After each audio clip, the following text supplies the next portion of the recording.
Hello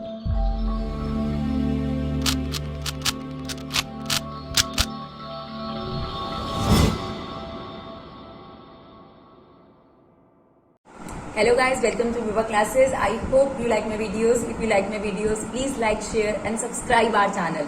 आज हम लोग लेकर आए हैं financial management which is very important chapter, उसकी वन शॉर्ट वीडियो। कम से कम टाइम में पूरा चैप्टर रिवाइज, यही हम चाहते हैं और अच्छे तरीके से आप रिवाइज करके जाए, कोई भी कंसेप्ट छूटे नहीं, सभी कंसेप्ट को हमने लेने की कोशिश करिए। तो चलिए फटाफट से स्टार्ट करते हैं। What is financial management? First of all अगर आ जाए तो डेफिनेशन कैसे लिखनी है, तो it is concerned with optimal procurement as well as usage of finance. तो फाइनेंशियल मैनेजमेंट एक ऐसा कंसेप्ट है या प्रोसेस कह सकते हो जिसका जो मेन पर्पस है वो क्या है कि सही जगह से, प्रोक्यूरमेंट होता है लेना, लोन ऑप्टिमल मिल जाए, यानी ज्यादा महंगा ना मिले कंपनी को, ठीक है, और ज्यादा क्वांटिटी भी मिल जाए। तो ऑप्टिमल का मतलब ये होता है कम वेस्टेज ज्यादा बेनिफिट। तो सबसे पहले तो ऑप्टिमल प्रोक्यूरमेंट हो जाए, सही जगह से लोन मिल जाए, जितना चाहिए इनफ मिल जाए और सही जगह यूज हो जाए।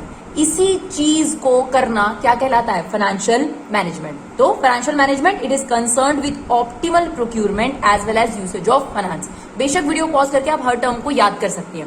उसके बाद सबसे इंपॉर्टेंट क्वेश्चन बनता है ऑब्जेक्टिव क्या होता है फाइनेंशियल मैनेजमेंट का। तो देखिए ऑब्जेक्टिव तो बहुत सारा है, प्रोक्यूर करना लोन को सही जगह से, उसको सही जगह इन्वेस्ट करना, ठीक है, ये डिसाइड करना कि लॉन्ग टर्म एसेट्स कितनी होंगी, शॉर्ट टर्म एसेट्स कितनी होंगी, और भी कैश का जो फ्लो है ऑर्गेनाइजेशन में कैसे बना रहे। लेकिन जो प्राइम मोस्ट ऑब्जेक्टिव है, अगर मैं सिंगल ऑब्जेक्टिव की बात करूं जिसमें सब कुछ आ जाता है, तो प्राइम मोस्ट ऑब्जेक्टिव अगर बात करी जाए तो it's a maximization of share holder wealth, ठीक है ना। ये बहुत इंपॉर्टेंट शब्द है। Prime objective of financial manager of a company, या फाइनेंशियल मैनेजर को क्यों लाया जाता है कंपनी में, तो एक ही पर्पस है, खासतौर पे पब्लिक कंपनी में, maximizing share holder wealth. Now what does maximizing share holder wealth means? अगर आप शेयर खरीदते हैं किसी कंपनी का, मान लीजिए 10 रुपए में, अब स्टॉक मार्केट हमें पता है अगर उसका प्राइस मार्केट में 100 रुपए या 200 रुपए हो रहा है, ये जो बढ़ रहा है उसका मार्केट प्राइस, इसी को बोलते हैं कि उनकी जो वेल्थ है वो बढ़ती जा रही है। ऑब्वियसली अगर एक शेयर होल्डर इन्वेस्ट कर रहा है तो वो यही चाहता है कि इसकी वैल्यू मार्केट में बढ़े। तो जब मार्केट प्राइस बढ़ता है तो उसे बोलते हैं maximization of share holder wealth. और ये कैसे करता है एक फाइनेंशियल मैनेजर? बहुत नॉर्मल सी बात है, एक अच्छा इन्वेस्टमेंट डिसीजन, सही जगह से पैसा लेना, सही जगह इन्वेस्ट करना, रिजल्ट देगा अच्छे प्रॉफिट्स। अगर अच्छे प्रॉफिट्स होंगे तो आप अच्छे डिविडेंड डिक्लेयर करेंगे, और जब आप डिविडेंड डिक्लेयर करते हैं तो मार्केट में बहुत अच्छी इमेज जाती है और बहुत सारे लोग आपके शेयर्स की डिमांड बढ़ा देंगे, और सप्लाई ऑटोमेटिकली कम है क्योंकि हर बार कंपनी अपने शेयर इशू नहीं कर रही। जब किसी भी चीज की डिमांड ज्यादा होती है तो उसका मार्केट प्राइस क्या हो जाता है? बढ़ जाता है। तो जो फाइनेंशियल मैनेजमेंट का जो रोल है, जो एक्टिविटीज वो परफॉर्म करता है, वो ही रिजल्ट करता है maximization of share holder wealth. तो सबसे पहले फाइनेंशियल मैनेजर कौन होता है? Financial management is concern with optimal procurement and usage of finance. Prime objective क्या है? Maximization of share holder wealth. क्या मतलब होता है maximization of share holder wealth? जो उन्होंने शेयर प्राइस खरीदा है जिस फेस वैल्यू पर, मार्केट में जब वो बेचने जाएं तो ज्यादा में बिके, यानी मार्केट प्राइस बढ़े, इसी से वो खुश होंगे। हाँ, इन ऑनर क्या चाहता है कि मेरी जो मैंने जितना भी बिजनेस में इन्वेस्ट करा है वो पैसा बढ़ता जाना चाहिए, अगर उतना ही रहेगा तो फिर काहे का बिजनेस, है ना। और इसके लिए क्या रोल प्ले करता है? एक अच्छा इन्वेस्टमेंट और फाइनेंसिंग डिसीजन। अगर आप इन्वेस्टमेंट डिसीजन बढ़िया लेते हैं, फाइनेंसिंग डिसीजन आपका बढ़िया होता है, तो ऑटोमेटिकली आपका रिजल्ट गुड प्रॉफिट्स होगा। अच्छे प्रॉफिट्स में से आप डिविडेंड डिक्लेयर करेंगे। डिविडेंड डिक्लेयर जो है वो डिमांड को बढ़ाएगा उस कंपनी के शेयर्स की, और जब डिमांड बढ़ेगी तो मार्केट में उसके शेयर का प्राइस इंक्रीज हो जाएगा, जिससे फाइनली क्या राइज होगा? Maximization of share holders wealth, right. चलिए देखते हैं आगे रोल ऑफ फाइनेंशियल मैनेजमेंट। चलिए अब role of financial management, objective of financial management, आप इसको कंबाइन करके लिख सकती हैं। ध्यान से सुनिएगा मैंने क्या बोला। ऑब्जेक्टिव क्या है फाइनेंशियल मैनेजर का, इंपॉर्टेंस क्या है फाइनेंशियल मैनेजर की, इंपॉर्टेंस क्या है फाइनेंशियल मैनेजमेंट की, तो ये आप इंपॉर्टेंस में भी डाल सकते हैं, राइट। और ऑब्जेक्टिव्स अगर आपको ज्यादा लिखने के लिए आ गए एग्जाम में तो ये भी ऐड ऑन कर सकते हैं। तो एक एक चीज ध्यान से सुननी है आपने, सब अगर पूरा अच्छे तरीके से वीडियो देख लेंगे तो आपका पेपर बहुत अच्छा जाएगा और इस चैप्टर में आपका कुछ भी नहीं छूटेगा। तो चलिए, सबसे इंपॉर्टेंट रोल है डिटरमाइनिंग कैपिटल रिक्वायरमेंट, यानी शॉर्ट टर्म लोन कितना चाहिए, लॉन्ग टर्म लोन कितना चाहिए, ये डिटरमाइन करता है कंपनी में फाइनेंशियल मैनेजर। ये उसकी इंपॉर्टेंस है और ये जरूरी भी है पता करना कि शॉर्ट टर्म कितना चाहिए और लॉन्ग टर्म कितना चाहिए। सबसे पहले ये हो गया कि वो ये डिसाइड करता है कि शॉर्ट टर्म और लॉन्ग टर्म कितना, इसका मतलब कैपिटल रिक्वायरमेंट कितना पैसा चाहिए, कहां लगाना है, ये डिसाइड कर लिया। कैपिटल स्ट्रक्चर ऑफ कंपनी, यानी कितना पैसा कहां से लिया जाए, तो यहां पर वो ये डिटरमाइन करता है कि कितना पैसा चाहिए उसको, हाउ मच, सेकंड में ये उसी का रोल है कि वो डिसाइड करता है कि कहां से लिया जाए, फ्रॉम वेयर, यानी डेट से पैसा लिया जाए या इक्विटी से, ऑनर्ड फंड हो या बोरोड फंड हो, तो ये भी डिटरमाइन करता है। इसके अलावा फंड को कैसे एलोकेट करना है, कहां पर पैसे को इन्वेस्ट करना है, इसका डिसीजन भी उसी का होता है। मतलब वही घूम फिरा के डिसीजंस को ही आपने हर जगह मेंशन करना है। यही सबसे इंपॉर्टेंट पॉइंट है इस चैप्टर का। इस चैप्टर में वही 3 जो डिसीजन एक फाइनेंशियल मैनेजर लेता है, इन्वेस्टमेंट डिसीजन, फाइनेंसिंग डिसीजन और कैपिटल डिविडेंड डिसीजन, उसी को लेकर आपके पास डिफरेंट आंसर्स बन सकते हैं। तो रोल में भी हम यही लिख रहे हैं, कितना पैसा चाहिए ये डिटरमाइन करता है, कहां से चाहिए ये डिसाइड करता है, जिसको कैपिटल स्ट्रक्चर बोला जाता है। फिर उस पैसे को कहां एलोकेट करना है ये डिसाइड करता है। इसके अलावा प्रॉफिट को कैसे कैसे बांटा जाए, यानी डिविडेंड डिसीजन की बात कर रहा है, कैसे कैसे बांटा जाए, अप्रोप्रिएट करा जाए, वो डिसाइड करता है। Ensure efficient management of cash, और ऑर्गेनाइजेशन में इनफ कैश एश्योर करता है कि किसी भी तरीके से अगर मान लो रॉ मटेरियल खरीदना है, सैलरी पे करनी है, किसी भी तरीके की पेमेंट करनी है, तो वो टाइमली पे हो जाए, इसको भी एश्योर करता है। यानी कैश की शॉर्टेज ना हो, ना ही एक्सेस कैश पड़ा हो। चलिए, अब ये वाला जो टॉपिक है बहुत सारे बच्चे छोड़ के चले जाते हैं, बिल्कुल मत छोड़ना, फाइनेंशियल प्लानिंग, राइट। अब प्लानिंग क्या होता है, एक खाचा तैयार करना कि कैसे करेंगे, क्या होगा, तो that is what blueprint. Similarly financial planning क्या होगा, फाइनेंशियल ब्लूप्रिंट, कहां से पैसा आएगा, कहां लगाया जाएगा, ये सब चीजों के बारे में एस्टिमेट करना प्लानिंग है। तो एस्टिमेटिंग अमाउंट, क्वांटम कितना चाहिए पैसे का, ठीक है ना, और सोर्स कितना चाहिए और कहां से चाहिए, इस 2 चीजों तक को डिसाइड करना क्या कहलाता है आपके पास, फाइनेंशियल प्लानिंग। तो फाइनेंशियल प्लानिंग थोड़ा सा आप कह सकते हैं narrow concept as comparative to financial management, क्योंकि यहां पर 2 डिसीजन लिए जा रहे हैं, इन्वेस्टमेंट और फाइनेंसिंग। अगर आप फाइनेंशियल मैनेजमेंट की बात करते हैं तो उसमें डिविडेंड डिसीजन भी होता है और उसके अलावा के भी डिसीजन होते हैं। तो फाइनेंशियल मैनेजमेंट थोड़ा ब्रॉड टर्म है, यानी ये रेक्टेंगल फाइनेंशियल मैनेजमेंट है और फाइनेंशियल प्लानिंग आपके पास ये सर्कल है, राइट। तो फाइनेंशियल प्लानिंग छोटा कंसेप्ट है जिसमें आपने ये डिसाइड करा कितना अमाउंट चाहिए और किस सोर्स से चाहिए, फिर उसे कहां इन्वेस्ट करेंगे, जब प्रॉफिट आएगा तो कैसे बांटेंगे, ये फाइनेंशियल मैनेजमेंट में एक्स्ट्रा डिसीजंस होते हैं, राइट। तो इसके लिए कीवर्ड याद रखिएगा, फाइनेंशियल ब्लूप्रिंट को फाइनेंशियल प्लानिंग कहा जाता है, क्लियर। अब आपके पास इंपॉर्टेंस क्या है फाइनेंशियल प्लानिंग की, तो बहुत नॉर्मल सी बात है, जब भी आप प्लानिंग करते हैं तो फ्यूचर के रिक्वायरमेंट्स के बारे में पहले से प्रिडिक्ट करते हैं। तो it help in anticipating future requirement of fund. जब आप प्लानिंग करते हैं तो आपको पता लग जाता है कि किस चीज के लिए कितना फंड चाहिए, जरूरी है planning. Planning is the prime most basic जो आप कह सकते हैं स्टेप है किसी भी मैनेजर के लिए। तो एक फाइनेंशियल मैनेजर के लिए सबसे जरूरी क्या है, पहले फाइनेंशियल प्लानिंग करना, कहाँ पैसा चाहिए, किस चीज के लिए पैसा चाहिए, कितना पैसा चाहिए, कहां से लिया जा सकता है ऑप्टिमली, ये सब चीजें वो प्लानिंग में एक माइंड मैप तैयार करता है, माइंड मैप भी बोल सकते हैं इसको, और ब्लूप्रिंट भी तैयार करता है, राइट। इसके अलावा आपके पास जो फाइनेंशियल प्लानिंग होती है वो इन्वेस्टमेंट और फाइनेंसिंग डिसीजन के बीच में लिंक होती है, क्योंकि हमने यही डिसाइड करना है कि कितना पैसा चाहिए और कहां से चाहिए। तो इन दोनों के बीच में लिंक बैठाने का काम कौन करेगा, ऑब्वियसली फाइनेंशियल प्लानिंग, ठीक है। अब प्लानिंग के जो नॉर्मल इंपॉर्टेंस होती है वो लिख सकते हो, वेस्टेज ऑफ फंड नहीं होगा, प्लानिंग का ही आपने फीचर देखे होंगे, ये आपने फर्स्ट चैप्टर में देखा था। तो वेस्टेज नहीं होने देता फंड की, डुप्लीकेशन एफर्ट को अवॉइड करता है, ये हमने प्लानिंग की इंपॉर्टेंस में पढ़ा है। इसके अलावा ये श्योर करता है कि जब भी कंपनी को फंड चाहिए राइट टाइम पर, उसको ऑर्गेनाइजेशन की स्मूथ फंक्शन के लिए जरूरी है, जब भी कंपनी को फंड चाहिए उसको अवेलेबल हो, उसकी स्मूथ फंक्शनिंग में किसी भी तरीके से हैम्पर ना हो। तो ये कुछ इंपॉर्टेंस है फाइनेंशियल प्लानिंग की जो आपने जरूर याद रखनी है, क्लियर। चलिए देखते हैं नेक्स्ट टॉपिक। अब देखिए सबसे इंपॉर्टेंट क्वेश्चन तो इन डिसीजंस पर ही बनता है। तो अगर आपसे पूछा जाए कि फाइनेंशियल मैनेजमेंट के डिसीजंस क्या हैं, रोल क्या है, वो क्या काम करता है, फंक्शंस क्या हैं, तो ये 3 काम है उसके, ठीक है ना। यही फाइनेंशियल मैनेजमेंट का प्रोसेस भी है। सबसे पहले वो इन्वेस्टमेंट डिसीजन लेता है, फिर वो फाइनेंसिंग डिसीजन लेता है और फिर वो डिविडेंड डिसीजन लेता है। तो ये प्रोसेस के तौर पे भी आ सकता है। अब कई बार क्या होता है, नए वर्ड बच्चों को दिख जाए तो घबरा जाते हैं, तो यही तो प्रोसेस है, investment decision, then financing decision, then dividend decision. यही उसके फंक्शंस भी हैं, यही उसका अल्टीमेटली देखा जाए तो रोल भी है, यही उसका ऑब्जेक्टिव भी है कि इन डिसीजंस को ठीक से ले, ठीक है। तो ये 3 डिसीजंस के बारे में जानेंगे, इनके फैक्टर्स जानेंगे, यही इस चैप्टर का सबसे इंपॉर्टेंट कंक्लूजन है आपके पास। इसके अलावा वर्किंग कैपिटल और फिक्स कैपिटल रिक्वायरमेंट के भी फैक्टर्स देखेंगे। तो सबसे पहला डिसीजन है हमारा इन्वेस्टमेंट डिसीजन। इन्वेस्टमेंट डिसीजन के लिए आप कैसी डेफिनेशन लिखेंगे, the decision in which financial manager has to decide how much fund is needed for short term asset और how much is needed for long term assets. तो investment decision में एक financial manager को यह decide करना होता है कि कितना पैसा, हाउ मच, कितना पैसा चाहिए शॉर्ट टर्म के लिए और कितना पैसा चाहिए लॉन्ग टर्म के लिए।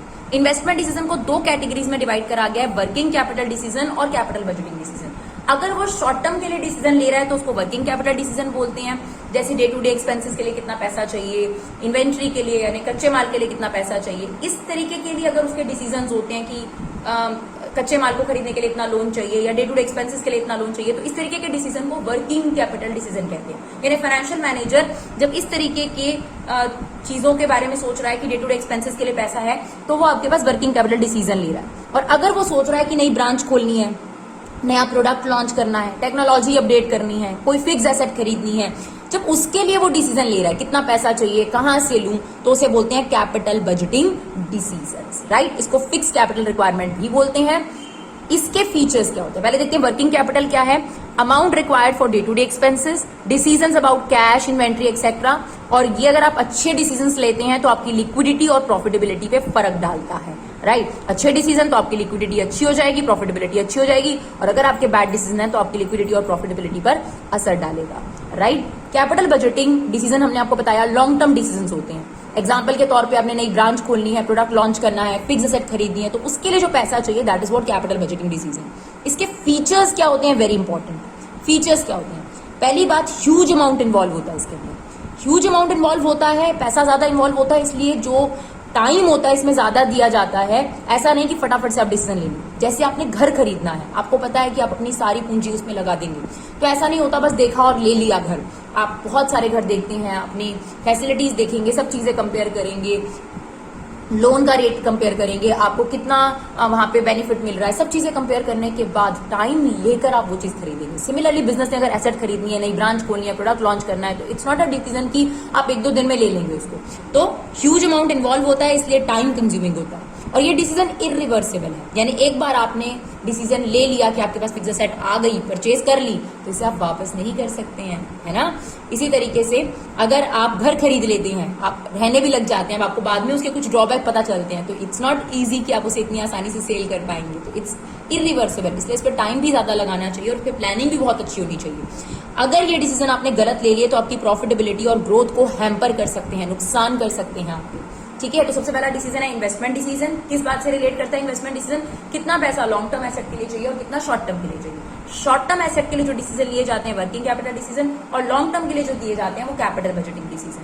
कैपिटल बजटिंग डिसीजन की फीचर्स क्या है? पैसा ज्यादा इन्वॉल्व होता है, टाइम ज्यादा लगता है, इरिवर्सिबल है, और ये सीधा कंपनी की प्रॉफिटेबिलिटी को अफेक्ट करते हैं। अब सबसे इंपॉर्टेंट, जब कंपनी कैपिटल बजटिंग डिसीजंस ले रही होती है, कैसे डिसीजन? नई ब्रांच खोलने के बारे में, नया प्रोडक्ट लॉन्च करने के बारे में, डाइवर्सिफाई करने के बारे में कि नया ही प्रोडक्ट स्टार्ट कर देती हूँ कंपनी में, या फिर नई टेक्नोलॉजी खरीदनी है, नई एसेट खरीदनी है, इस तरीके के डिसीजन को कैपिटल बजटिंग डिसीजन कहते हैं। तो किन बातों का ध्यान रखना चाहिए, कौन सी ऐसी चीजें हैं, कौन से ऐसे डिटर्मिनेंट्स हैं जिनसे अफेक्ट होता है कैपिटल बजटिंग डिसीजन का, यानी कौन से ऐसे पॉइंट्स होते हैं जिनको एक फाइनेंशियल मैनेजर को याद जो कंपेयर करने की जरूरत है, ध्यान रखने की जरूरत है। तो 3 पॉइंट है, ध्यान से सुनिएगा, that is also very important. Cash flows, rate of return और इन्वेस्टमेंट क्राइटेरिया। कैश फ्लो क्या होता है कि आपके पास मान लीजिए डिफरेंट प्रोजेक्ट है, जैसे अगर एग्जाम्पल के तौर पर आप कोई टेक्नोलॉजी खरीद रहे हैं, कोई मशीन खरीद रहे हैं, नई मशीन, तो आपके पास ए जगह से भी मशीन खरीद सकते हैं, जापान से खरीद सकते हैं, मान लीजिए ऑस्ट्रेलिया से खरीद सकते हैं, कनाडा से खरीद सकते हैं, 3 जगह से आप ये मशीन खरीद सकते हैं। तो तीनों का एक्सपेक्टेड कैश फ्लो क्या होगा, यानी जब आप इनमें इन्वेस्ट कर देंगे तो पैसा कितना आएगा आपके पास, ये कंपेयर करना बहुत जरूरी है, एनालाइज करना जरूरी है कि इन तीनों से मेरा कैश फ्लोज क्या होगा। अगर मैं ये वाली मशीन खरीदूं, ये तीनों अलग अलग हैं थोड़ी, पर कॉस्ट मोर और लेस सेम है, ठीक है। तो इन तीनों से मेरा कैश फ्लोज क्या होगा, पहली चीज। दूसरी चीज, ये डिसाइड कर लिया कैश फ्लो, फिर रेट ऑफ रिटर्न कितना होगा। एक होता है कि आपको जनरल, देखिए अब इतनी बड़ी इन्वेस्टमेंट्स करने के लिए आपको लोन भी लेना पड़ता है, तो आपको ये देखना बहुत जरूरी है कि जो इनसे मेरा अल्टीमेट रिटर्न आएगा, जैसे मान लीजिए इससे मेरा 25% रिटर्न आ रहा है, इससे मेरा 15% रिटर्न आ रहा है, इससे मेरा 10% रिटर्न आ रहा है, तो ये जो रिटर्न है ये कंपेयर करना भी जरूरी है कि ओवरऑल फाइनली रिस्क के मुकाबले आपको इसमें रिटर्न कितना मिलेगा। अब मान लीजिए इसमें रिटर्न बहुत ज्यादा है, लेकिन इसमें रिस्क भी बहुत ज्यादा है इस मशीन में, क्योंकि ये मशीन बहुत जल्दी आउटडेटेड हो जाएगी, या अगर इसकी टेक्नोलॉजी में कोई दिक्कत आ गई या इसमें कोई दिक्कत आ गई तो इसकी रिपेयर नहीं होती, है ना। तो बहुत सारी चीजें होती है जिनको आपको कंपेयर करना होता है बिफोर डिसाइडिंग कि यार यही वाली एसेट खरीद लेंगे। सिर्फ रिटर्न देखकर या सिर्फ कैश फ्लो देखकर आप डिसाइड नहीं कर सकते। तो आप इनसे रिलेटेड रिस्क को रिटर्न से क्या करेंगे, कंपेयर करेंगे, ठीक है। हमने इंटरेस्ट भी चुकाना है, ये मशीन कितनी बेनिफिट रहेगी हमारी कंपनी में या हमारे कंट्री के पर्सपेक्टिव से कितनी बेस्ट रहेगी, क्या यहाँ पर इसको ठीक करने के टेक्नीशियंस मिलेंगे या नहीं।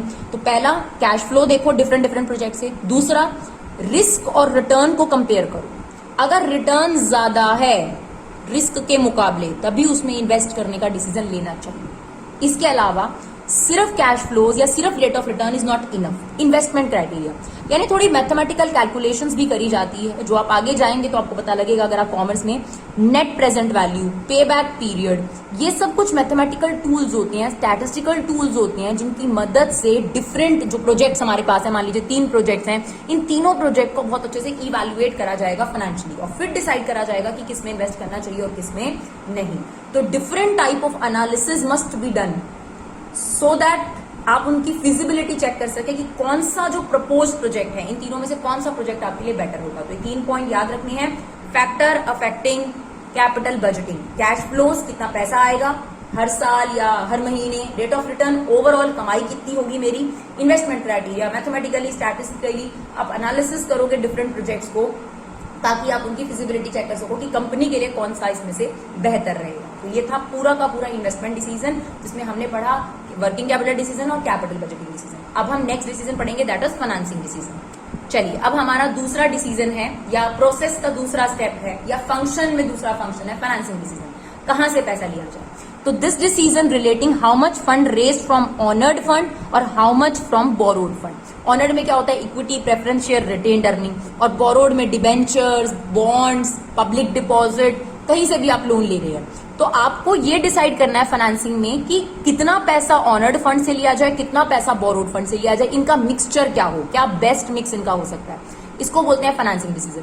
अब देखिए इसी चैप्टर में फाइनेंसिंग डिसीजन अलग से बता रखा है, कैपिटल स्ट्रक्चर अलग से बता रखा है, बट अल्टीमेटली जो आप फाइनेंसिंग डिसीजन लेते हैं उसी का इफेक्ट तो आपका कैपिटल स्ट्रक्चर होता है। कैपिटल स्ट्रक्चर क्या होता है कि आपकी कंपनी में रेशो क्या है डेट का और इक्विटी का। तो ये आपका कहां से डिसाइड हुआ, आपके फाइनेंसिंग डिसीजन से तो डिसाइड हुआ। तो जब आपके पेपर में क्वेश्चन आए फाइनेंसिंग डिसीजन के फैक्टर लिखो या कैपिटल स्ट्रक्चर के फैक्टर लिखो, सेम ही है, अलग नहीं है, सिर्फ डेफिनेशन में थोड़ा सा फर्क डालना है। Financing decision relating how much fund raised from owned और borrowed fund and capital structure is the effect और outcome of the financing decision. आपने क्या डिसीजन लिया उसी का तो आउटकम है आपकी कंपनी का capital structure. Capital structure is the mix और प्रपोर्शन ऑफ डेट और इक्विटी। ये प्रपोर्शन आपने तय कहां करी, फाइनेंसिंग में। तो बहुत नॉर्मल सी बात है, फाइनेंसिंग डिसीजन का इफेक्ट और आउटकम है दैट इज कैपिटल स्ट्रक्चर। अब देखिए जैसे ये 3 कंपनीज है मेरे सामने, मैंने इन 3 कंपनीज का कैपिटल स्ट्रक्चर आपको बनाकर दिखाया। अब मान लीजिए कि इस कंपनी के मैनेजर ने डिसाइड करा कि मैं इक्विटी 5 लाख, तीनों को 10 लाख रुपए चाहिए, कैपिटल एम्प्लॉयड बोलते हैं इसको, दैट इज कैपिटल एम्प्लॉयड या टोटल इन्वेस्टमेंट। तीनों कंपनी का टोटल इन्वेस्टमेंट 10 लाख है, लेकिन कंपनी ए के फाइनेंशियल मैनेजर ने डिसाइड करा कि मैं इक्विटी से ज्यादा लूंगा, तो ये पूरा इक्विटी है, इक्विटी और प्रेफरेंस 7 लाख, तो 5 लाख इक्विटी से, प्रेफरेंस शेयर से 2 लाख, इस पूरे को इक्विटी बोलते हैं। ठीक है, इक्विटी शेयर कैपिटल अलग चीज होती है, इक्विटी अलग होती है। Equity share capital single term, जबकि इक्विटी में equity share capital, preference share capital, retained earning, तीनों चीजें आती हैं। ये देखिए डेट से 3 लाख रुपए लिए तो कम लिए यहाँ पर। इस फाइनेंशियल मैनेजर का अलग फाइनेंसिंग डिसीजन था, इसने 7 लाख इक्विटी से लिए, 3 लाख डिबेंचर से लिए, प्रेफरेंस से बिल्कुल नहीं लिया। सी अलग था, उसने ज्यादा पैसा डेट से लिया और इक्विटी से कम लिया। तो इन तीनों फाइनेंशियल मैनेजर का फाइनेंसिंग डिसीजन डिफरेंट था, इसीलिए इनका जो कैपिटल स्ट्रक्चर आपको नजर आ रहा है, दिस इज कैपिटल स्ट्रक्चर। ये कैपिटल एम्प्लॉयड है और ये कैपिटल एम्प्लॉयड कैसे बनी है, ये उसका स्ट्रक्चर। तो इन तीनों का कैपिटल स्ट्रक्चर डिपेंड करता है कि इनके फाइनेंसिंग डिसीजन कैसे हैं। तो capital structure is nothing but the effect and outcome of financing decision. It state the mix of debt और इक्विटी।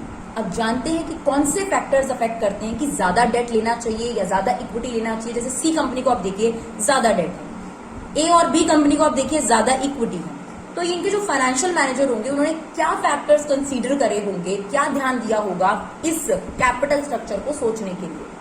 उससे पहले हम आपको एक बहुत इंपॉर्टेंट कंसेप्ट बता देते हैं, न्यूमेरिकल आपके एग्जाम में आ सकता है, उसके लिए आपको कुछ चीजें पता होना चाहिए। तो कैपिटल एम्प्लॉयड, जैसे इस क्वेश्चन में कैपिटल एम्प्लॉयड कितना था, टोटल इन्वेस्टमेंट 10 लाख रुपए। ठीक है, एक आता है EBIT, earning before interest and tax. ठीक है, और रिटर्न ऑन इन्वेस्टमेंट क्या होगा, रिटर्न ऑन इन्वेस्टमेंट, ये आपको निकालना पड़ेगा सबसे पहले। तो EBIT upon capital employed, that is EBIT upon capital employed into 100 करेंगे तो रेट ऑफ रिटर्न आ जाएगा। आपसे पूछेगा कि क्या कंपनी को और डेट इश्यू करने चाहिए, तो आपको सबसे पहला स्टेप रेट ऑफ रिटर्न निकालना पड़ेगा और आपको क्वेश्चन में रेट ऑफ इंटरेस्ट दिया होगा। कंपेयर करो, अगर रेट ऑफ रिटर्न ज्यादा है इंटरेस्ट रेट से तो ये फेवरेबल सिचुएशन और आप डेट को ज्यादा इशू कर सकते हो, ठीक है। और अगर आपका रेट ऑफ रिटर्न कम है तो अनफेवरेबल सिचुएशन और आपको डेट कम इशू करनी चाहिए। और जब आपका रेट ऑफ रिटर्न ज्यादा होता है, यानी अगर आपकी कमाई जो है वो मान लीजिए 15% है और मार्केट में इंटरेस्ट रेट 10% है, तो 15% ज्यादा होता है 10% से, और जब आप ज्यादा डेट इशू करते हैं उसका बेनिफिट टैक्स की बचत होती है, और टैक्स की बचत के जो पैसे हैं वो इक्विटी की जेब में चले जाते हैं। उसी कंसेप्ट को हम ट्रेडिंग ऑन इक्विटी कहते हैं। तो trading on equity is the concept where equity get benefit out of by issuing more debt in case of favourable situation only. Clear? तो फेवरेबल सिचुएशन में डेट इशू करने से tax की बचत होती है, वो टैक्स की बचत इक्विटी की जेब में चली जाती है, जिससे उनका ईपीएस अर्निंग पर शेयर बढ़ जाता है। उसी को बोला जाता है ट्रेडिंग ऑन इक्विटी, यानी डेट इशू करने से इक्विटी का benefit. That is what trading on equity all about, right. अब देखते हैं क्या फैक्टर्स हैं जो फाइनेंसिंग डिसीजन या कैपिटल स्ट्रक्चर, कुछ भी बोल सकते हो, उनको अफेक्ट करते हैं। तो सबसे पहला है cash flow position of company. अगर कंपनी के पास पैसे का इनफ्लो आउटफ्लो अच्छा है, स्ट्रॉन्गर है, इनफ्लो आउटफ्लो अच्छा होता रहता है, तो ऐसे केस में आपको डेट इशू करना चाहिए। लेकिन अगर आपका कैश का इन अच्छा नहीं है, मतलब पैसा आता नहीं है, ज्यादातर आप क्रेडिट सेल करते हैं, तो आपको डेट नहीं इशू करना चाहिए, तो आपको इक्विटी इशू करनी चाहिए, ठीक है। तो अगर आपके पास कैश का इनफ्लो आउटफ्लो अच्छा है तो डेट, और अगर नहीं अच्छा तो इक्विटी। अगर आपको चीपर सोर्स चाहिए, ठीक है, आप कॉस्टली सोर्स नहीं लेना चाहते, तो इक्विटी आपके पास प्रेफरेंस, आपके पास कॉस्टली डिमांड करते हैं डिविडेंड कंपेरेटिव टू डिवेंचर जो इंटरेस्ट मांगेगा। तो चीपर सोर्स चाहिए तो फिर डेट की तरफ भागो, ठीक है ना। तो यहां पर अब आपने लिखना कैसे है मैम, क्या हम डायग्राम बनाकर आएंगे? नहीं। In case of good cash flow situation the company issue more debt, otherwise equity. In case of company want cheaper source, company issue loan, company raise fund from debt, otherwise equity. Risk, अगर company risk लेना नहीं चाहती, ठीक है, अगर company को risk नहीं लेना, लेस रिस्क लेना है, तो भाई इक्विटी से पैसा ले लो, क्योंकि उनका पैसा आपको वापस तब तक नहीं करना पड़ता जब तक कंपनी बंद नहीं हो जाती, और उनको डिविडेंड भी कंपल्सरी नहीं देना। अगर प्रॉफिट होगा तो देना है, नहीं तो नहीं देना, है ना। तो रिस्क कम है कंपनी को। जो डेट होता है उसमें आपको दो तरीके के रिस्क होते हैं, एक तो आपका फाइनेंशियल रिस्क है, इंटरेस्ट आपको देना ही देना है, दूसरा उन्होंने हमारी चीजों को मोर्टगेज किया होता है, तो अगर हम उनका पैसा नहीं देते तो वो हमारी चीजें बेच देते हैं, तो ये भी आपके पास रिस्क है। तो अगर कंपनी को रिस्क नहीं लेना, और क्योंकि कंपनी के पास ऑलरेडी काफी रिस्क है चीजों को लेकर, तो कंपनी को इक्विटी इशू करनी चाहिए, यानी अगर लेस रिस्क लेना है कंपनी को तो। लेकिन अगर कंपनी रिस्क लेने को तैयार है, कंपनी अभी इस टाइम नहीं है और कंपनी में ऑप्शंस हैं रिस्क लेने के लिए, तो आप डेट इशू कर दीजिए, राइट। तो अगर अच्छी cash flow position, good cash flow position, more debt, cheaper source, cost, तो डेट इशू करिए। लेस रिस्क लेना है तो इक्विटी इशू करिए। और देखते हैं level of fixed operating cost, बहुत इंपॉर्टेंट पॉइंट है ये। फिक्स्ड ऑपरेटिंग कॉस्ट क्या होती है? जैसे कंपनी की फिक्स कॉस्ट होती है, रेंट जाता है कंपनी का, इलेक्ट्रिसिटी का खर्चा जाता है, इंश्योरेंस प्रीमियम जाता है, बहुत सारे ऐसे खर्चे हैं जिनका प्रोडक्शन से कोई लेना देना नहीं, कंपनी को वो बेयर करनी ही पड़ती है। अगर कंपनी की fixed operating cost, rent, interest, rent या फिर इंश्योरेंस, डेप्रिसिएशन, ये सब चीजें ऑलरेडी बहुत हाई हैं, तो कंपनी को डेट नहीं इशू करना चाहिए, क्योंकि अगर डेट इशू करा तो एक और फिक्स्ड कॉस्ट आ जाएगी इंटरेस्ट के तौर पे, तो कंपनी को इक्विटी इशू करना चाहिए। क्लियर? फिर हमारे पास कंट्रोल कंसीडरेशन। अगर कंपनी के जो शेयर होल्डर्स हैं वो अपना कंट्रोल डिल्यूट नहीं करना चाहते, डिल्यूट नहीं करना चाहते मतलब बांटना नहीं चाहते, और नहीं बांटना चाहते और ऑनर नहीं लाना चाहते। जैसे 5 लोग हैं किसी कंपनी में, अगर 2 लोग और आ जाएंगे तो फिर ऑनरशिप 7 लोगों की हो जाएगी ना, तो ये नहीं चाहते कि कंट्रोल 7 लोगों में बढ़ जाए। तो अगर आप कंट्रोल डिल्यूट नहीं करना चाहते तो डेट इशू करो, क्योंकि वो ऑनर नहीं होते कंपनी के।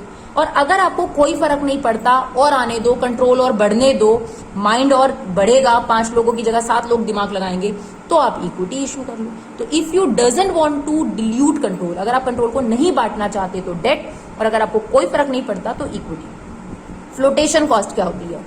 जो आप शेयर्स इशू करते हैं तो उसके इशू एक्सपेंसेस होते हैं, प्रोस्पेक्टस छपवाना पड़ेगा, शेयर्स प्रिंट करने पड़ेंगे, और भी बहुत सारी चीजें होती हैं जो आपको जब आप शेयर इशू करते हैं तब आपको करना पड़ता है। तो अगर कंपनी फ्लोटेशन कॉस्ट नहीं इनकर करना चाहती, company doesn't want to incur flotation cost, तो ऑब्वियस सी बात है इक्विटी मत इशू करो, तो फिर डेट इशू करो।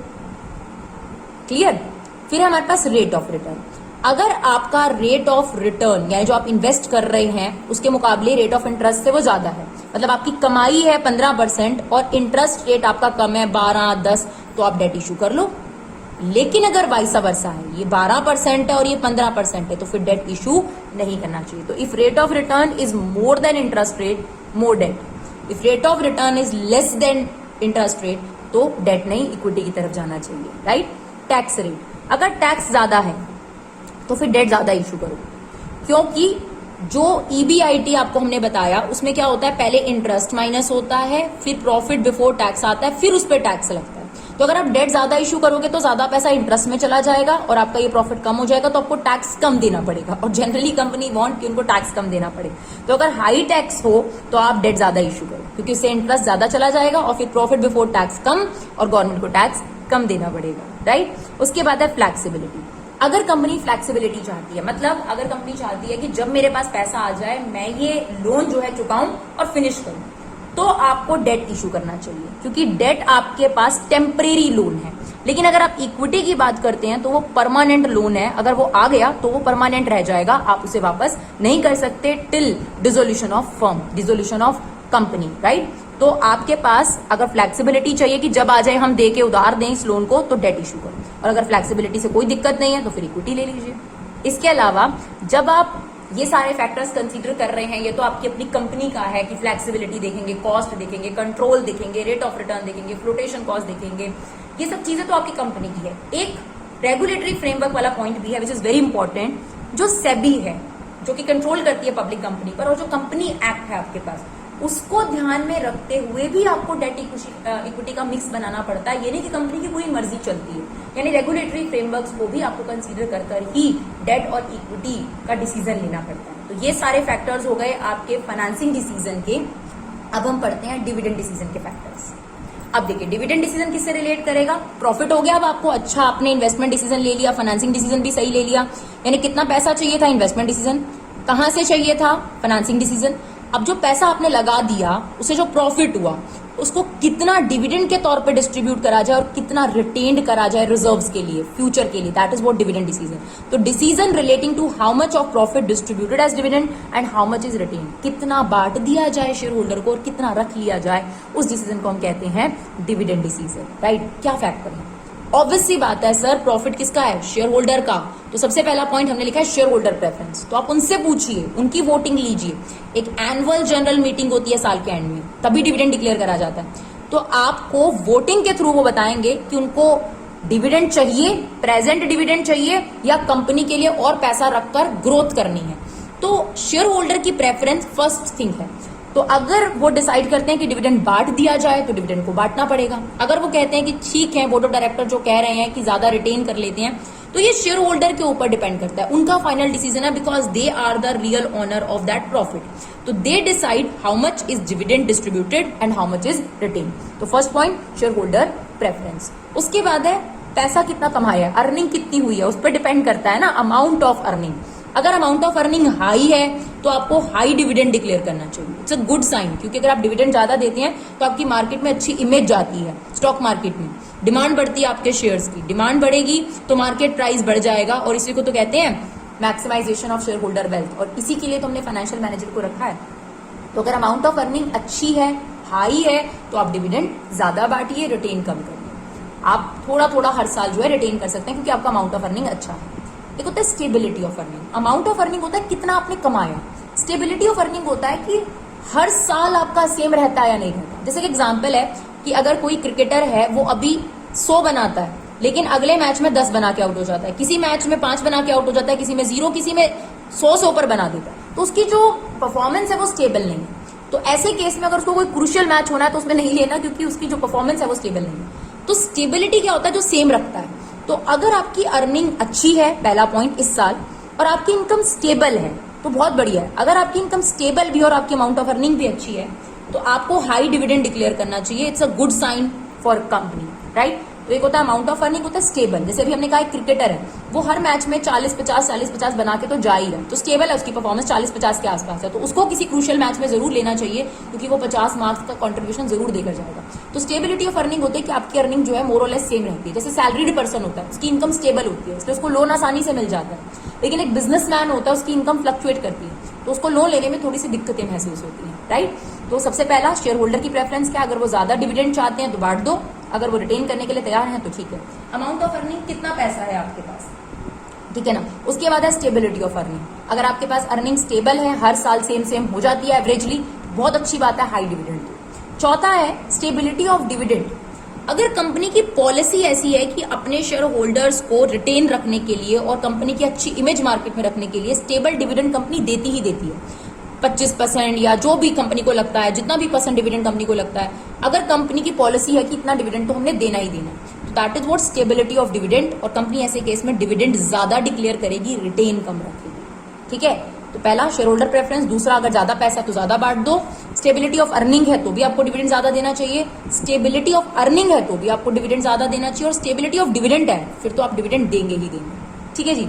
उसके बाद आता है ग्रोथ पर्सपेक्ट। अगर कंपनी नई ब्रांचेस खोलने के लिए या ग्रो करने के बारे में सोच रही है तो ऑब्वियस सी बात है कंपनी को पैसा चाहिए, और बाहर से पैसा लेने की बजाय तो बेटर है ना कि रिटेन कर लिया जाए। तो यहाँ पर रिटेन अर्निंग जो है वो ज्यादा करी जाएगी, डिविडेंड कम डिस्ट्रीब्यूट करा जाएगा, राइट। इसके अलावा अगर टैक्स ज्यादा है तो डिविडेंड कम दिया जाएगा, क्योंकि टैक्स में ही ज्यादा पैसा चला जाएगा, डिविडेंड तो उसके बाद दिया जाता है। तो टैक्स कट जाएगा, उसके बाद ही डिविडेंड आएगा। जैसे EBIT आपके पास, पहले आपका इंटरेस्ट कट गया, फिर आपके पास आया प्रॉफिट बिफोर टैक्स, फिर इसमें से टैक्स कट गया, अब जो प्रॉफिट बचता है पैट, उसमें से आपके पास डिविडेंड दिया जाता है। जब टैक्स ज्यादा कट जाएगा तो प्रॉफिट आफ्टर टैक्स ऑटोमेटिकली कम हो जाएगा। तो high tax less dividend, less tax ज्यादा डिविडेंड। स्टॉक मार्केट रिएक्शन, अगर आप चाहते हैं कि आपकी कंपनी के लिए पॉजिटिव रिस्पॉन्स आए स्टॉक मार्केट से तो आपको डिविडेंड डिक्लेयर करना चाहिए, क्योंकि डिविडेंड डिक्लेयर करना, फिर हम वही बात बता रहे हैं, डिविडेंड डिक्लेयर करेंगे, गुड इमेज जाती है मार्केट की, डिमांड बढ़ जाती है ऐसे कंपनीज के शेयर की, और डिमांड बढ़ जाती है तो उनका मार्केट प्राइस अप हो जाता है। तो if you want a good market reactions, already आपकी बैड सिचुएशन चल रही है तो आपको डिविडेंड डिक्लेयर करना चाहिए,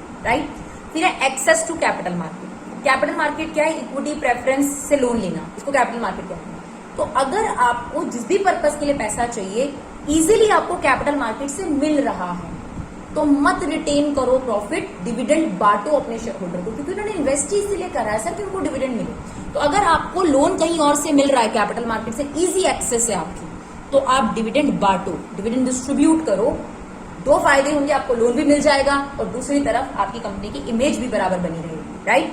फिर है लीगल कंस्ट्रेंट। लीगल कंस्ट्रेंट क्या होता है, सेबी हो गई, कंपनी एक्ट हो गया, इनके भी कुछ रूल्स होते हैं, कुछ क्लॉजेस होते हैं जिनको ध्यान में रखते हुए ही आपको डिविडेंड डिस्ट्रीब्यूशन का डिसीजन लेना होता है। तो उन लीगल कंस्ट्रेंट्स को भी आपने जरूर ध्यान देना है। और लास्ट है very important, contractual constraint. Contractual constraint होता है जैसे मान लीजिए बैंक आपको लोन देता है, लोन देने के साथ साथ कॉन्ट्रैक्ट करता है वो आपके साथ कि आपने अपने प्रॉफिट का इतना पार्ट तो रिटेन करना है, रिजर्व में रखना ही रखना है। वो ऐसा क्यों करता है, क्योंकि वो ही अपने आप को श्योर कर रहा है कि कल को अगर कंपनी का प्रॉफिट नहीं होगा तो कंपनी के पास रिजर्व पड़े होंगे, मैं तो अपने आप को सेव कर लूं। तो कई बार वो लोग भी आपके ऊपर कुछ कंस्ट्रेंट लगा देते हैं, कुछ लिमिटेशंस लगा देते हैं डिविडेंड को बांटने को लेकर। ये 4 पॉइंट बहुत अच्छे हैं। स्टॉक मार्केट रिएक्शन, अगर आपको अच्छे स्टॉक मार्केट रिएक्शन चाहिए तो आपको डिविडेंड डिक्लेयर करना चाहिए। अगर आपको कैपिटल मार्केट से आसानी से लोन मिल रहा है तो आप डिविडेंड डिक्लेयर कर दो, है ना, क्योंकि वहां से पैसा ले लो और अपने शेयर होल्डर को भी खुश कर दो। लीगल कंस्ट्रेंट, सेबी हो गई, कंपनी एक्ट हो गया, इनको ध्यान रखते हुए भी आपको डिविडेंड डिक्लेयर करना चाहिए। और लास्ट है कॉन्ट्रैक्चुअल कंस्ट्रेंट। जब आप लोन लेते हैं तो आपके पास जो पार्टीज होती है वो कई बार आपके ऊपर कुछ रिस्ट्रिक्शंस इंपोज कर देती हैं कि आपको इतना पैसा डिविडेंड के तौर पे ही बांटना है और इतना पैसा रिजर्व में रखना है, तो वो भी ध्यान देना पड़ता है आपको जब आप डिविडेंड डिक्लेयर कर रहे हो। ठीक है जी, तो ये हो गए तीनों डिसीजंस के फैक्टर्स। अब सबसे इंपॉर्टेंट और लास्ट है हमारे पास फिक्स कैपिटल और वर्किंग कैपिटल के फैक्टर। फिक्स कैपिटल क्या होता है, इन्वेस्टिंग डिसीजन के ही है, ये इन्वेस्टिंग डिसीजन ही है आपके पास। तो फिक्स कैपिटल रिक्वायरमेंट मतलब आपको न्यू ब्रांच खोलने के लिए, न्यू प्रोडक्ट लॉन्च करने के लिए, फिक्स एसेट खरीदने के लिए पैसा चाहिए।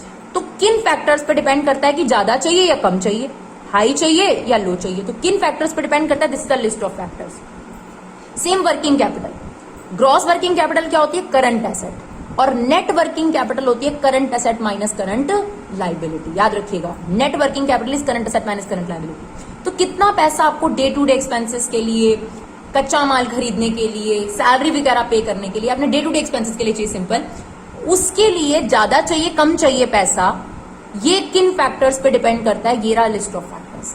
तो सबसे पहले मैं आपके साथ फिक्स्ड कैपिटल रिक्वायरमेंट की बात करूंगी कि ज्यादा चाहिए कम चाहिए। ये डिपेंड करता है उस बिजनेस के नेचर पर। दो तरीके के बिजनेस होते हैं, एक मैन्युफैक्चरिंग होता है आपके पास, ट्रेडिंग होता है। अगर मैन्युफैक्चरिंग बिजनेस है जो रॉ मटेरियल से फिनिश गुड कन्वर्ट करता है, यानी उसको फैक्ट्री सेटअप करनी पड़ेगी, उसको बिल्डिंग मशीनरी वगैरह वगैरह लेनी पड़ेगी, तो उसकी फिक्स कैपिटल रिक्वायरमेंट हाई होगी ऑब्वियसली। ट्रेडिंग कंसर्न कैसी होती है, जो बना बनाया माल उठाकर बेच देती है, उसको वेयर हाउस ज्यादा ज्यादा खरीदना है, तो उसकी फिक्स कैपिटल रिक्वायरमेंट क्या होती है, कम होती है। ठीक है ना। Scale of operation, scale of operation होता है कि आप कितने बड़े लेवल पे प्रोडक्शन करते हैं। अगर आपका मैन्युफैक्चरिंग बिजनेस भी है लेकिन आप 500-600 शर्टें रोज की बनाते हैं, तो आपका स्केल ऑफ ऑपरेशन जो है वो लो है। और अगर आप 5,000 या 10,000 20,000 शर्टें रोज की बनाते हैं, हाई है आपका स्केल ऑफ ऑपरेशन। तो अगर आपका स्केल ऑफ ऑपरेशन हाई है तो आपको ज्यादा मशीन, ज्यादा टेक्नोलॉजी, ज्यादा इन्वेस्टमेंट, बड़ी बिल्डिंग, बड़ा वेयर हाउस, तो आपकी फिक्स कैपिटल रिक्वायरमेंट भी हाई हो जाएगी और वाइस वर्सा आपको लो हो जाएगी। फिर आता है choice of technique. We have two technique, labour intensive और कैपिटल इंटेंसिव। अगर कंपनी प्रोडक्ट प्रोड्यूस करने के लिए लेबर इंटेंसिव टेक्निक का इस्तेमाल करती है तो कम चाहिए फिक्स कैपिटल रिक्वायरमेंट, पैसा कम चाहिए क्योंकि एसेट्स, मशीनें कम खरीदनी है। और अगर आप लेबर इंटेंसिव की जगह कैपिटल इंटेंसिव टेक्निक का इस्तेमाल करते हो तो इसका मतलब मशीनें ज्यादा चाहिए, तो फिक्स कैपिटल रिक्वायरमेंट भी आपकी हाई हो जाएगी, राइट। टेक्नोलॉजी अपग्रेडेशन, अगर आपका प्रोडक्ट ऐसा है जिसको बार बार नई नई टेक्नोलॉजी के हिसाब से बनाना जरूरी पड़ जाता है, तो ऐसे केस में आपको टेक्नोलॉजी हर बार अपग्रेड करनी पड़ती है, उसके लिए नई मशीनें खरीदनी पड़ती हैं, तो ऐसे केस में आपकी जो फिक्स कैपिटल रिक्वायरमेंट है वो हाई होगी, अदरवाइज लो। ग्रोथ प्रोस्पेक्ट, अगर कंपनी नई ब्रांचेस खोलने के बारे में, नया प्रोडक्ट लॉन्च करने के बारे में, ग्रोथ के बारे में सोच रही है, तो ऑब्वियसली बात है नया सेटअप क्रिएट करना है ना भाई, नई मशीनें चाहिए, नई बिल्डिंग्स चाहिए, तो आपकी ग्रोथ पर्सपेक्टिव अगर है तो आपको हाई फिक्स कैपिटल रिक्वायरमेंट चाहिए। लेकिन अगर ऐसा कुछ नहीं है तो लो चाहिए। डाइवर्सिफिकेशन, ग्रोथ होता है नई ब्रांचेस खोलना, डाइवर्सिफिकेशन होता है आप जिस प्रोडक्ट लाइन में उससे नई प्रोडक्ट लाइन में घुसना। अगर आप कॉस्मेटिक में है तो कपड़ों के बिजनेस में घुसना, या इलेक्ट्रॉनिक के बिजनेस में घुसना। अब नया इलेक्ट्रॉनिक बिजनेस खोलेंगे तो नई बिल्डिंग, नया पूरा का पूरा सेटअप आपको चाहिए डाइवर्सिफाई के लिए, तो ऐसे केस में भी आपकी फिक्स कैपिटल रिक्वायरमेंट क्या हो जाएगी, हाई हो जाएगी, राइट। ये वाला बहुत इंपॉर्टेंट पॉइंट है, लेवल ऑफ कोलैबोरेशन। और आपके पास फाइनेंशियल ऑल्टरनेटिव, ये आपके पास केस स्टडीज में पूछा भी जाता है, जैसे कि हमने सैंपल पेपर में आपको दिया भी था। तो फाइनेंसिंग ऑल्टरनेटिव क्या होता है, चीजों का लीज या रेंट पे मिल जाना। अगर आपकी कंपनी को जो एसेट्स चाहिए वो लीज और रेंट पे बड़े इजीली अवेलेबल है, बहुत अच्छी बात है ये, यानी आपके पास ऑल्टरनेटिव है, बाय करने के अलावा आप लीज या रेंट पे ले सकते हैं, तो आपको पैसा कम चाहिए, ऑब्वियसली एसेट्स खरीदनी नहीं पड़ेंगी। तो अगर आपके पास लीज और रेंटल फैसिलिटी अवेलेबल है तो आपको लेस फिक्स कैपिटल रिक्वायरमेंट चाहिए, अदरवाइज ज्यादा। उसके बाद आता है लेवल ऑफ कोलैबोरेशन। अगर मान लीजिए आपको एक बिल्डिंग बाय करनी है, अगर आप खुद बाय करते हैं तो उसमें आपको 50 लाख रुपए इन्वेस्ट करने पड़ते हैं, लेकिन आपको 2 पार्टनर्स मिल गए आपके अलावा जो कह रहे हैं कि हम मिलकर ले लेते हैं क्योंकि हमें थोड़ा थोड़ा स्पेस चाहिए, तो यहां पर हो गया कोलैबोरेशन। ठीक है, एटीएम का एग्जांपल इसमें दिया जाता है कि एटीएम जो मशीन होती है उसे 3-4 बैंक मिलकर उस जगह को रेंट पर लेते हैं, इससे या फिर बाय कर लेते हैं। इससे क्या होता है कि पैसा जो है, कॉस्ट जो होती है बढ़ जाती है। तो लेवल ऑफ कोलैबोरेशन से भी क्या होता है कि जो कॉस्ट होती है, जो आपके पास एक्सपेंस है वो बढ़ जाएगा, और उससे क्या होगा, आपको कम फिक्स कैपिटल रिक्वायरमेंट की जरूरत पड़ेगी। तो ये है आपके पास फैक्टर फिक्स कैपिटल वाले। अब फटाफट से देखते हैं वर्किंग कैपिटल वाले। पहले 2 सेम है, नेचर ऑफ द बिजनेस। अगर आपका नेचर मैन्युफैक्चरिंग है तो ऑब्वियसली आपको कच्चे माल वगैरह के लिए ज्यादा पैसा चाहिए, तो अगर आपका मैन्युफैक्चरिंग बिजनेस है तो आपको हाई वर्किंग कैपिटल की रिक्वायरमेंट है, और अगर आपका ट्रेडिंग है तो आपको कम चाहिए। स्केल ऑफ ऑपरेशन, अगर आपका स्केल ऑफ ऑपरेशन हाई है तो वर्किंग कैपिटल भी ज्यादा चाहिए, मतलब आप ज्यादा शर्टें बनाते हैं तो कच्चा माल भी ज्यादा चाहिए ना भाई। तो स्केल ऑफ ऑपरेशन, अगर आपका स्केल ऑफ ऑपरेशन ज्यादा है तो आपको वर्किंग कैपिटल भी ज्यादा चाहिए, अदरवाइज लो। बिजनेस साइकिल क्या होता है, बूम डिप्रेशन। अगर आप बूम की बात करते हैं, यानी आपके पास तेजी चल रही है इकोनॉमी में, तो ऑब्वियसली बात है कंपनी ज्यादा सामान बनाएंगी तो उनको कच्चा माल भी ज्यादा चाहिए, यानी वर्किंग कैपिटल रिक्वायरमेंट ज्यादा है। लेकिन अगर डिप्रेशन, रिसेशन का पीरियड चल रहा है तो ऐसे केस में वर्किंग कैपिटल रिक्वायरमेंट कम चाहिए, क्योंकि कम प्रोडक्ट्स प्रोड्यूस करे जाएंगे। ठीक है, that is what business cycle, boom, depression, recession, फिर रिकवरी, फिर बूम, ये आपके पास एक बिजनेस साइकिल होता है। तो अगर बूम पीरियड है तो ज्यादा चाहिए वर्किंग कैपिटल, और डिप्रेशन का पीरियड है तो कम चाहिए। सीजनल फैक्टर, अगर पीक सीजन है तो ज्यादा माल बनाएगी कंपनी, तो उसको कच्चा माल ज्यादा चाहिए होगा, रॉ मटेरियल ज्यादा चाहिए होगा, तो उसका वर्किंग कैपिटल रिक्वायरमेंट भी हाई हो जाएगा। और ऑफ सीजन है तो वर्किंग कैपिटल रिक्वायरमेंट कम चाहिए। फिर आता है प्रोडक्शन साइकिल या ऑपरेटिंग साइकिल। एक ही बात है, प्रोडक्शन साइकिल और ऑपरेटिंग साइकिल। इसमें क्या होता है कि रॉ मटेरियल से माल बिकने तक, जब तक आपकी कैश रिकवरी नहीं होती, कच्चे माल से आपने सेमी फिनिश गुड बनाया, सेमी फिनिश गुड से रॉ मटेरियल से आपने सेमी फिनिश बनाया, सेमी फिनिश गुड से फिनिश गुड बनाने में टाइम लगता है, फिर उसे वेयर हाउस में रखा जाता है, सेल होने में टाइम लगता है। सेल भी 2 तरीके से होता है, कैश या क्रेडिट। क्रेडिट से जब पैसा आएगा पूरा का पूरा, तो इस दौरान जितना भी ये टाइम लग रहा है आप लोगों को, फिर उस पैसे से आप कच्चा माल खरीदोगे, फिर से ये साइकिल स्टार्ट करोगे। तो जो ये साइकिल होता है इसको बोलते हैं प्रोडक्शन साइकिल। इसमें जितना ज्यादा टाइम आपको लगेगा, जितना ज्यादा आपको रॉ मटेरियल से माल के पैसे लेने में टाइम लग रहा है, उतना ही ज्यादा आपको वर्किंग कैपिटल रिक्वायरमेंट चाहिए होगी।